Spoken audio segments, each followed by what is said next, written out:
नमस्कार सभी साथियों को स्वागत करता हूं सभी का इस यूट्यूब चैनल पर जिसका नाम है स्टडी विद पीएन लोथा।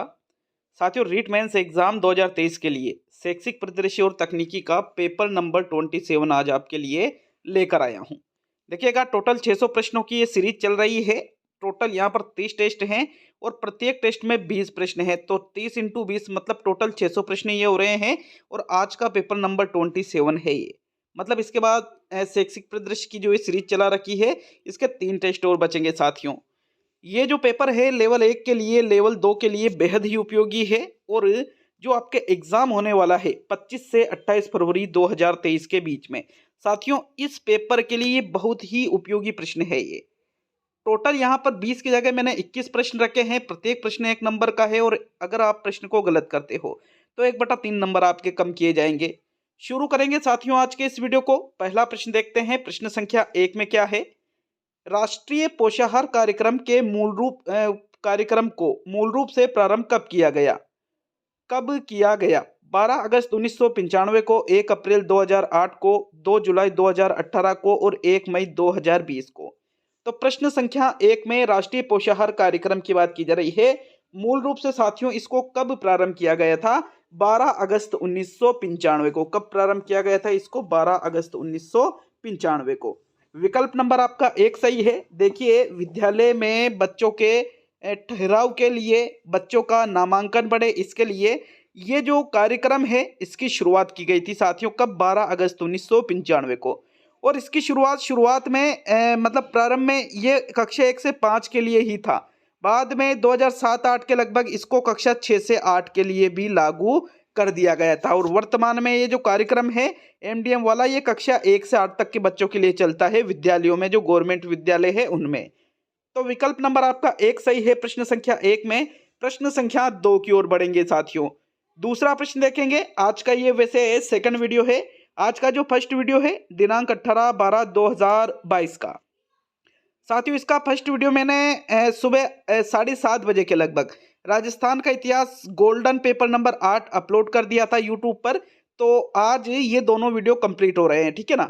बालिका प्रोत्साहन पुरस्कार योजना के अंतर्गत एक मुश्त देने का प्रावधान है। 6,000 रुपये, 2,500 रुपये, 4,000 रुपये और 5,000 रुपये। तो देखिएगा, बालिका प्रोत्साहन पुरस्कार जो योजना है ये कक्षा 12वीं की जो छात्राएं हैं उनको दी जाती है साथियों। गार्गी पुरस्कार योजना किनको दी जाती है?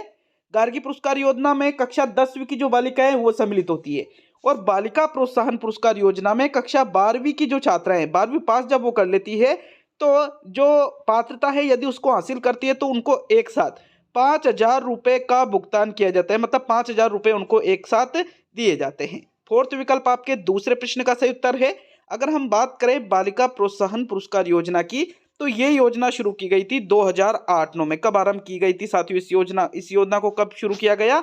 2008-9 में इस योजना को शुरू किया गया था। यहाँ सेकंड प्रश्न में आपके फोर्थ विकल्प सही है। प्रश्न संख्या 3 की ओर बढ़ेंगे साथियों। तीसरा प्रश्न देखेंगे। SIERT का नाम बदलकर SCERT कब रखा गया था? 14 अगस्त 2018 को, 14 अगस्त 2017 को, 14 अगस्त 2019 को और 14 अगस्त 2020 को। तीसरे प्रश्न में कौन सा विकल्प सही रहेगा? देखिएगा, SIERT का नाम बदल करके SCERT कब रखा गया, ऐसा आपसे प्रश्न संख्या 3 में पूछा जा रहा है। और साथियों प्रश्न संख्या 3 का सही आंसर देखें तो आपके तीसरे प्रश्न का जो सही उत्तर है वो रहेगा विकल्प नंबर 1। 14 अगस्त 2018 को कब किया गया? 14 अगस्त 2018 को SIERT का नाम बदलकर क्या कर दिया गया था साथियों? SCERT कर दिया गया। कहाँ स्थित है? राजस्थान में, उदयपुर में, ठीक है ना। विकल्प नंबर आपके जो 1 है तीसरे प्रश्न का सही उत्तर है। प्रश्न संख्या 4 की ओर बढ़ेंगे।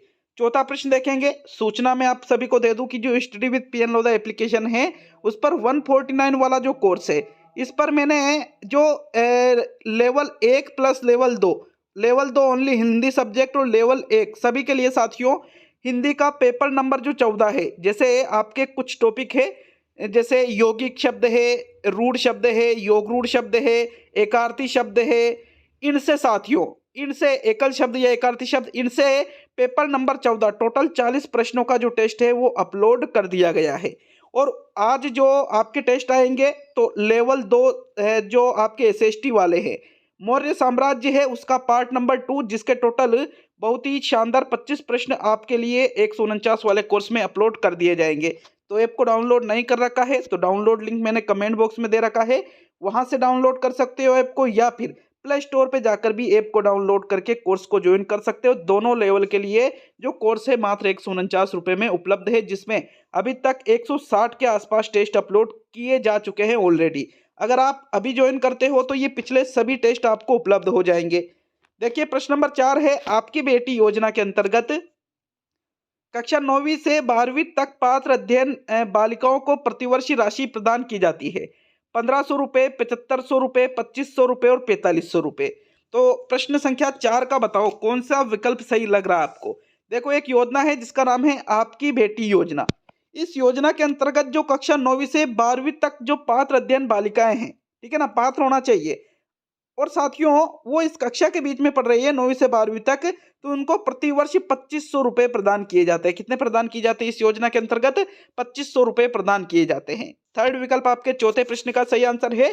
प्रश्न संख्या 5 की ओर बढ़ेंगे साथियों। पांचवा प्रश्न देखेंगे, प्रश्न नंबर 5 है, जिले की शीर्ष अकादमिक संस्था इनमें से कौन सी है? एनसीईआरटी है, डाइट है, आरबीएससी है या एसईआरटी है? तो पांचवें प्रश्न में जिले की शीर्ष अकादमिक संस्था का नाम आपको बताना है और इसका सही आंसर देखें तो साथियों जिले की शीर्ष अकादमिक संस्था होती है डाइट। कौन सी होती है? डाइट। डाइट मतलब जिला शिक्षा एवं प्रशिक्षण संस्थान, जो प्रत्येक जिले में एक ही होती है। राजस्थान में कितने जिले हैं? 33 जिले। तो 33 जिलों में कितनी डाइटें रहेगी? 33 डाइटें रहेगी साथियों। विकल्प नंबर आपका जो 2 है, प्रश्न संख्या 5 का सही उत्तर है, देखिएगा, डाइट के द्वारा ही जो प्रारंभिक शिक्षा है, प्रारंभिक शिक्षा से संबंधित कार्य किसके द्वारा किए जाते हैं साथियों? डाइट के द्वारा ही किए जाते हैं। प्रारंभिक शिक्षा पूर्णता प्रमाण पत्र भी इसी के द्वारा जारी किया जाता है, मतलब कक्षा 8वीं का, ठीक है ना। विकल्प नंबर 2 आपके प्रश्न संख्या 5 का सही आंसर है। प्रश्न नंबर 6 की ओर बढ़ेंगे साथियों। छठे प्रश्न में क्या पूछ रहा है आपसे? प्रश्न संख्या 6 है, विद्यालय प्रबंधन समिति का मुख्यालय होता है, तहसील होता है, ग्राम पंचायत होता है या विद्यालय होता है या पीओ स्कूल होता है? तो इनमें से जो एसएमसी होती है, विद्यालय प्रबंधन समिति, भाई इसको शॉर्ट में हम किस नाम से जानते हैं? SMC, school management committee.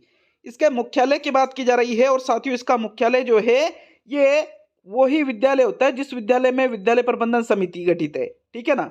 अलग से ग्राम पंचायत इसका मुख्यालय या तहसील इसका मुख्यालय या पीओ स्कूल इसका मुख्यालय नहीं होता है। विकल्प नंबर आपका जो 3 है, प्रश्न संख्या 6 का सही उत्तर है साथियों। प्रश्न संख्या 7 की ओर बढ़ेंगे। देखिएगा 7वां प्रश्न देख लेते हैं। प्रश्न नंबर 7 में क्या है? राजस्थान राज्य पाठ्यपुस्तक मंडल का अध्यक्ष होता है शिक्षा मंत्री, मुख्यमंत्री, प्रधानमंत्री और शिक्षा राज्य मंत्री। तो देखो राजस्थान राज्य पाठ्यपुस्तक मंडल की बात की जा रही है। अगर हम बात करें तो इसका जो अध्यक्ष होता है प्रधानमंत्री तो नहीं होता है, ये तो आपका आंसर गलत हो जाएगा, ठीक है ना। अब देखो शिक्षा मंत्री, मुख्यमंत्री और शिक्षा राज्य मंत्री, इन तीनों में से कौन सा आंसर आपका सही रहेगा? तो साथियों राजस्थान राज्य पाठ्यपुस्तक मंडल का अध्यक्ष शिक्षा मंत्री होता है। कौन होता है? शिक्षा मंत्री होता है। विकल्प नंबर आपका जो 1 है, प्रश्न संख्या 7 का सही उत्तर है। प्रश्न संख्या 8 की ओर बढ़ेंगे। 8वां प्रश्न देख लेते हैं। प्रश्न संख्या 8 में क्या है? विद्यालय प्रबंधन समिति का वार्षिक अंकेक्षण किया जाता है, सहायक लेखाकार द्वारा किया जाता है, प्रधानाध्यापक के द्वारा किया जाता है, शिक्षा मंत्री के द्वारा किया जाता है या ऑडिटर सहकारी समिति द्वारा किया जाता है? प्रश्न संख्या 8 में इनमें से जिसके द्वारा विद्यालय प्रबंधन समिति का वार्षिक अंकेक्षण किया जाता है उसका नाम प्रश्न संख्या 8 में आपको बताना है। तो इसका सही आंसर देख लेते हैं। प्रश्न नंबर 8 में कौन सा विकल्प सही रहेगा साथियों? ऑडिटर सहकारी समिति के द्वारा। किसके द्वारा? ऑडिटर सहकारी समिति के द्वारा ही विद्यालय प्रबंधन समिति का वार्षिक अंकेक्षण किया जाता है। फोर्थ विकल्प आपके 8वें प्रश्न का सही उत्तर है मित्रों। प्रश्न संख्या 9 की ओर बढ़ते हैं। प्रश्न नंबर 9 में क्या है आपके? राजस्थान स्टेट ओपन स्कूल की स्थापना कब की गई? 21 मार्च 2005 में की गई, 26 जनवरी 2008 में की गई, 10 मई 2007 में की गई और 1 अप्रैल 2009 को की गई। तो राजस्थान स्टेट ओपन स्कूल की बात की जा रही है साथियों। राजस्थान स्टेट ओपन स्कूल का क्या कार्य होता है आप सभी जानते हो कि अगर कोई जो ऐसे बालक मतलब छात्र है या कोई छात्राएं हैं जो रेगुलर विद्यालय में नहीं जा पाते हैं, ठीक है ना, तो अब उनको राजस्थान स्टेट ओपन स्कूल के माध्यम से वो अपनी शिक्षा को पूर्ण कर सकते हैं। और राजस्थान स्टेट ओपन स्कूल की स्थापना की यहाँ पर बात की जा रही है। इसकी स्थापना की गई थी 21 मार्च 2005 को। कब की गई थी? 21 मार्च 2005 को। प्रथम विकल्प 9वें प्रश्न का सही उत्तर है साथियों। प्रश्न संख्या 10 की ओर बढ़ते हैं। प्रश्न संख्या 10 है आपके, आरटी 2009 के अनुसार उच्च प्राथमिक विद्यालयों में अध्यापक छात्र अनुपात होगा, 1:30 होगा, 1:35 होगा, 1:40 होगा और 1:50 होगा। तो थोड़ा ध्यान से प्रश्न को पढ़ करके उत्तर देना। ये पिछली बार भी रीट एग्जाम में प्रश्न पूछा गया था साथियों। आरटी 2009 के अनुसार उच्च प्राथमिक विद्यालयों में अध्यापक छात्र अनुपात की बात की जा रही है। नहीं, उच्च प्राथमिक का नहीं पूछा गया था, प्राथमिक का पूछा गया था। बट आपको अब उच्च प्राथमिक का आपसे पूछा जा सकता है तो होना ही चाहिए याद। देखिए सिचुएशन के आधार पर इसका आंसर बदलता है कैसे। अगर प्रश्न डायरेक्टली पूछे कि आरटी 2009 के अनुसार प्राथमिक विद्यालयों में अध्यापक छात्र अनुपात होगा, प्राथमिक की बात करें तो एक अध्यापक पर 30 छात्र होते हैं, ठीक है ना। अगर 1:30 आएगा किसमें? प्राथमिक में। अगर उच्च प्राथमिक की बात की जाए तो एक अध्यापक पर कितने छात्र साथियों? 35 छात्र। अब यहाँ पर उच्च प्राथमिक की ही बात की जा रही है तो 1:35 मतलब दूसरा विकल्प सही रहेगा। अब एक सिचुएशन और होती है, यदि प्राथमिक विद्यालयों में छात्र जो है 200 या इससे अधिक है छात्र संख्या, तो वहां पर शिक्षक और छात्र अनुपात है 1:30 की जगह, भाई प्राथमिक में कितना होता है? 1:30 होता है, उसकी जगह 1:40 हो जाएगा। आप बात को समझो, अगर 200 से अधिक छात्र हो जाते हैं तब 1:40 का होगा, नहीं तो फिर कितना रहेगा? 1:30 का रहेगा। आपके विकल्प नंबर आपका जो यहाँ पर दूसरा है यह आपका सही है, 1:35, क्योंकि उच्च प्राथमिक विद्यालयों मतलब कक्षा 6 से 8 के बारे में यहाँ पर बात की जा रही है। 10वें प्रश्न का सेकंड विकल्प सही है साथियों। प्रश्न संख्या 11 की ओर बढ़ते हैं। 11वां प्रश्न क्या है? आईएएसई की स्थापना किसकी सिफारिश पर की गई? राष्ट्रीय शिक्षा नीति 1986 की सिफारिश पर, भारतीय शिक्षा आयोग की सिफारिश पर, माध्यमिक शिक्षा आयोग की सिफारिश पर और हर्टांग समिति की सिफारिश पर। तो 11वें प्रश्न का सही उत्तर बताइए। आईएएसई की स्थापना इनमें से जिसकी सिफारिश पर की गई है उनका नाम 11वें प्रश्न में बताना है। और मित्रों 11वें प्रश्न का कौन सा विकल्प सही रहेगा आपके? आईएएसई की जो स्थापना है ये राष्ट्रीय शिक्षा नीति जो 1986 में आई थी, जो कि स्वतंत्र भारत की दूसरी राष्ट्रीय शिक्षा नीति थी, क्योंकि प्रथम राष्ट्रीय शिक्षा नीति तो कब आई थी? 1968 में आई थी। सबसे कमजोर राष्ट्रीय शिक्षा नीति इसको माना जाता है, किसको?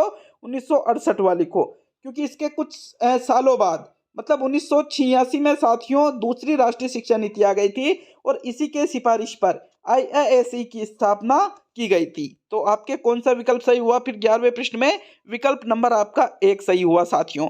प्रश्न संख्या 12 की ओर बढ़ते हैं। देखिएगा 12वें प्रश्न को देखने से पहले एक चीज और सभी को बताऊं कि जो आपके टेस्ट सीरीज है 149 वाली साथियों, इस टेस्ट सीरीज में जो लेवल 2 हिंदी सब्जेक्ट है लगभग इनका कोर्स थोड़ा बहुत बचा है। 3 से 4 दिन में आपके लेवल 2 हिंदी का कोर्स कंप्लीट हो जाएगा। जैसे ही लेवल 2, अब देखो एसएसटी का कोर्स तो चल ही रहा है, साइंस का कोर्स भी चल रहा है, 20-25 दिन लगेंगे इन दोनों के कोर्स में।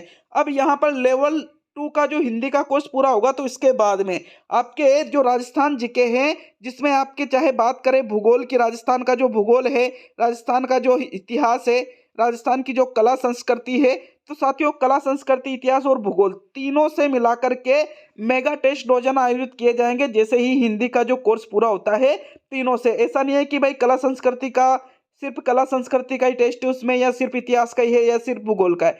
सभी जो राजस्थान जीके के जितने भी आपके टॉपिक है उन सभी से रोजाना आपके 40 या 35 प्रश्न आपको प्रोवाइड किए जाएंगे 149 वाले कोर्स में जैसे ही आपका हिंदी का कोर्स पूरा होता है। मतलब 4 दिन आप मान के चलो, 4 दिन में आपका कोर्स पूरा हो जाएगा।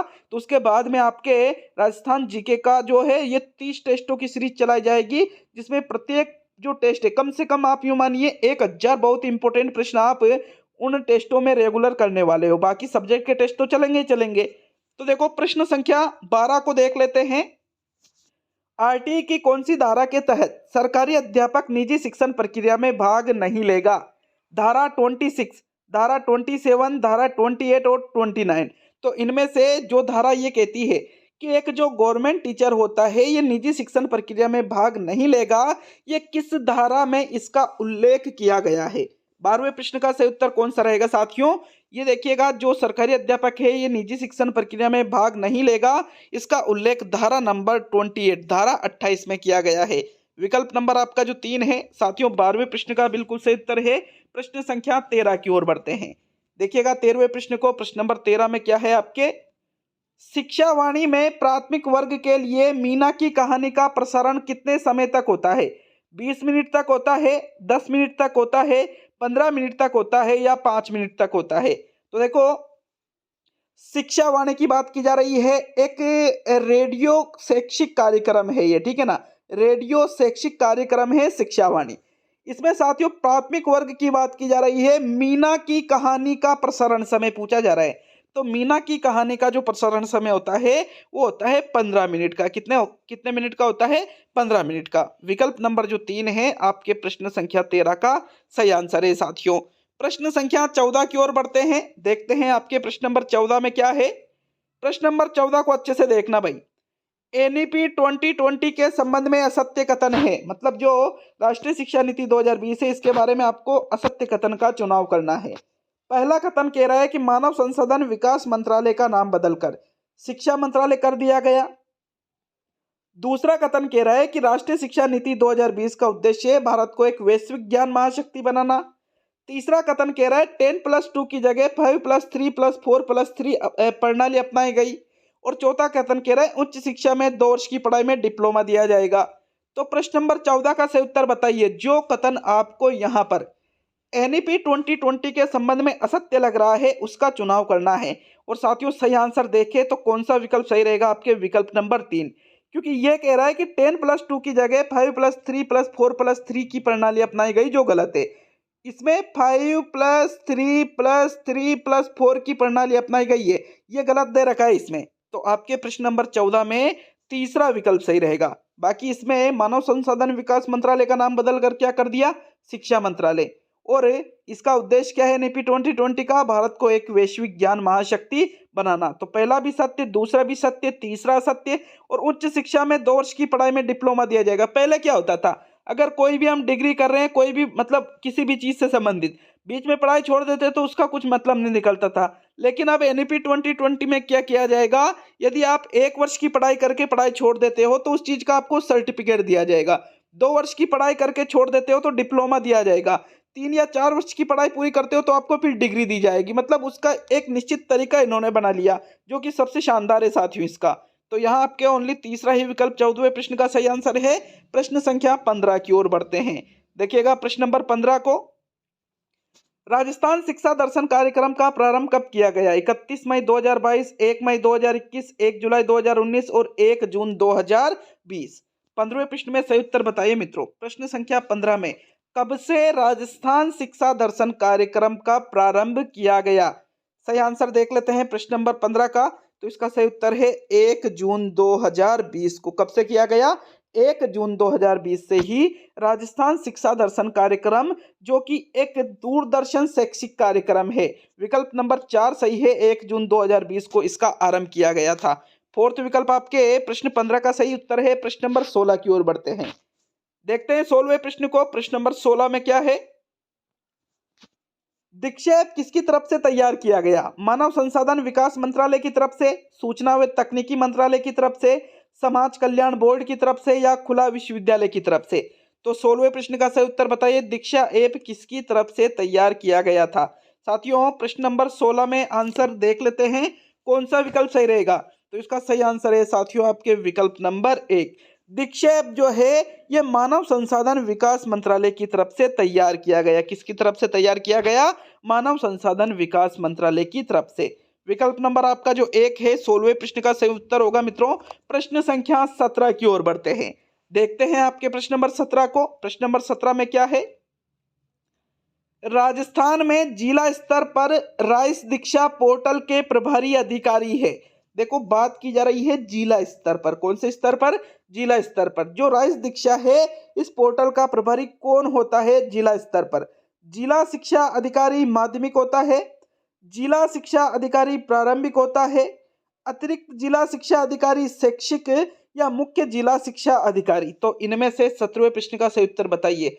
दीक्षा क्या राइस दीक्षा पोर्टल जो है इसके प्रभारी अधिकारी का नाम आपको प्रश्न संख्या 17 में जिला स्तर पर बताना है। राजस्थान में जिला स्तर पर कौन होता है इसका प्रभारी अधिकारी? 17वें प्रश्न का सही आंसर देख लेते हैं साथियों। प्रश्न नंबर 17 में जो सही उत्तर है, राजस्थान में जिला स्तर पर राइज दीक्षा पोर्टल के जो प्रभारी अधिकारी होते हैं वो होते हैं अतिरिक्त जिला शिक्षा अधिकारी शैक्षिक। विकल्प नंबर 3 आपके 17वें प्रश्न का सही आंसर है साथियों। देखिए मैंने पहले ही बोल दिया था कि भाई टोटल प्रश्नों की संख्या कितनी है, 21 है। तो 21 प्रश्न है रोजाना, मतलब पिछले टेस्टों में मैं 20-20 प्रश्नों को सम्मिलित करता था, लेकिन मैं आज आपके लिए 21 प्रश्नों को लेकर आया हूं। तो पूरे 21 प्रश्नों को हल करके लास्ट में बिल्कुल ईमानदारी से कमेंट करके बताना कि 21 में से कितने प्रश्नों को आपने सही किया है। देखो 18वें प्रश्न को, निष्ठा कार्यक्रम का प्रारंभ किया गया 1 मई 2019 को, 21 अगस्त 2019 को, 1 जनवरी 2022 को और 15 सितंबर 2021 को। तो इनमें से जब निष्ठा कार्यक्रम प्रारंभ किया गया वो आपको प्रश्न संख्या 18 में बताना है। और मित्रों 18वें प्रश्न का सही आंसर देख लेते हैं। देखिए प्रश्न संख्या 18 में जो सही उत्तर है, निष्ठा कार्यक्रम का जो प्रारंभ किया गया वो किया गया था 21 अगस्त 2019 को। कब किया गया? 21 अगस्त 2019 को। विकल्प नंबर आपका जो 2 है मित्रों, प्रश्न नंबर 18 का बिल्कुल सही उत्तर है। प्रश्न संख्या 19 की ओर बढ़ते हैं, देखते हैं प्रश्न नंबर 19 को। प्रश्न नंबर 19 में क्या है, प्रोजेक्ट स्माइल में किस अधिकारी की सहायता से शिक्षक, विद्यार्थी या अभिभावकों के व्हाट्सएप ग्रुप बनाए गए थे? मुख्य जिला शिक्षा अधिकारी प्रारंभिक, जिला शिक्षा अधिकारी माध्यमिक, पीओ या संस्था प्रधान और राइज दीक्षा कार्यक्रम। 19वें प्रश्न में कौन से विकल्प का चुनाव करोगे? जो प्रोजेक्ट स्माइल चलाया गया था इसमें जिस अधिकारी की सहायता से शिक्षक, विद्यार्थी या अभिभावकों के व्हाट्सएप ग्रुप बनाए गए थे उसका नाम आपको 19वें प्रश्न में बताना है। और मित्रों 19वें प्रश्न का सही आंसर देखें तो भाई मुख्य जिला शिक्षा अधिकारी या जिला शिक्षा अधिकारी की सहायता से नहीं, बल्कि पीओ या फिर जो संस्था प्रधान उस विद्यालय का होता था, इनकी सहायता से ही ये व्हाट्सएप ग्रुप बनाए गए थे जिन पर कंटेंट प्रोवाइड करवाया जाता था बच्चों को सिखाने के लिए। थर्ड विकल्प डिजिटल शिक्षा का आप बिल्कुल इसका उदाहरण मान सकते हो, जब कोविड का दौर था उस समय की बात है ये। तो विकल्प नंबर 3 ही आपके 19वें प्रश्न का सही उत्तर है। प्रश्न संख्या 20 की ओर बढ़ते हैं। 20वां प्रश्न क्या है आपके, एनईपी 2020 में नेशनल मैट्रिक प्लान का संबंध है शिक्षकों का उन्नयन, शैक्षणिक भाषा में संबंधित सुधार, राष्ट्रीय अनुसंधान फाउंडेशन से और परीक्षण तथा मूल्यांकन से। 20वें प्रश्न में देखो बहुत ही इंपॉर्टेंट प्रश्न है और बहुत सारे जो स्टूडेंट है इसका जवाब नहीं दे पाएंगे। नेशनल मैट्रिक प्लान का संबंध पूछा जा रहा है एनईपी 2020 में। साथियों 20वें प्रश्न का सही उत्तर देख लेते हैं, कौन सा विकल्प आपके प्रश्न 20 में सही रहेगा? तो एनईपी 2020 में नेशनल मैट्रिक प्लान जो है इसका संबंध शिक्षकों के उन्नयन से है। किससे है? शिक्षकों के उन्नयन से। विकल्प नंबर आपका जो 1 है 20वें प्रश्न का सही उत्तर है। अब आज का अंतिम और 21वां प्रश्न देख लेते हैं। प्रश्न नंबर 21 में क्या पूछा जा रहा है? देखो अगर अभी तक भी वीडियो को लाइक नहीं किया है तो लाइक करके जाइएगा, शेयर करके जाइएगा और कमेंट बॉक्स में कमेंट करके जाना साथियों 21 में से कितने प्रश्न आपने सही किए और वीडियो आपको कैसा लगा, प्रश्न कैसे लगे। और ऐप को डाउनलोड नहीं कर रखा है तो 7,500 के लगभग जो लोग हैं इन्होंने ऐप को डाउनलोड कर रखा है और बहुत सारे लोगों ने परचेस करके मतलब कोर्स को ज्वाइन कर रखा है। तो निश्चित रूप से आप भी ज्वाइन जरूर करिएगा। फीस मात्र 149 रखी गई है। इनमें से कौन से वर्ष में डीडी ज्ञान दर्शन 1 आरंभ किया गया? 1997 में, 1996 में, 1998 में और 1994 में। 21वें प्रश्न का सही उत्तर बताइए। अंतिम प्रश्न है साथियों, कौन सा विकल्प आपके 21 में सही रहेगा? देखो जिस वर्ष डीडी ज्ञान दर्शन 1 आरंभ किया गया वो वर्ष है आपके 1997। कब से किया गया साथियों? 1997 से। विकल्प नंबर 1 आपके प्रश्न संख्या 21 का सही उत्तर है। तो ये कंप्लीट होता है आपके पेपर नंबर 27 राजस्थान के शैक्षिक परिदृश्य से। अब इसके 3 टेस्ट और बचे हुए हैं। यकीन मानिए इन 30 टेस्टों में आपका जो शैक्षिक परिदृश्य वाला जितने भी आपके टॉपिक है, चाहे वो आपके शैक्षिक नवाचार हो, शैक्षिक योजनाएं हो, फ्लैगशिप योजना, जन कल्याणकारी योजना हो, एनईपी 2020 हो, एसएमसी हो, आरटी 2009 हो, आरटी 2011 हो, शैक्षिक तकनीकी, कंप्यूटर वगैरह जितनी भी सारी चीज़ें हैं सभी को कवरेज इन 30 टेस्टों में करवाया गया है साथियों। तो पिछले जो 26 टेस्ट है उनकी मैंने प्लेलिस्ट बना रखी है, या एंड स्क्रीन में ये दिख रही है ना आपको, बिल्कुल यहाँ से आप पिछले सभी वीडियो को देख सकते हो। मिलते हैं नेक्स्ट वीडियो में। बहुत बहुत धन्यवाद साथियों सभी का वीडियो को पूरा देखने के लिए।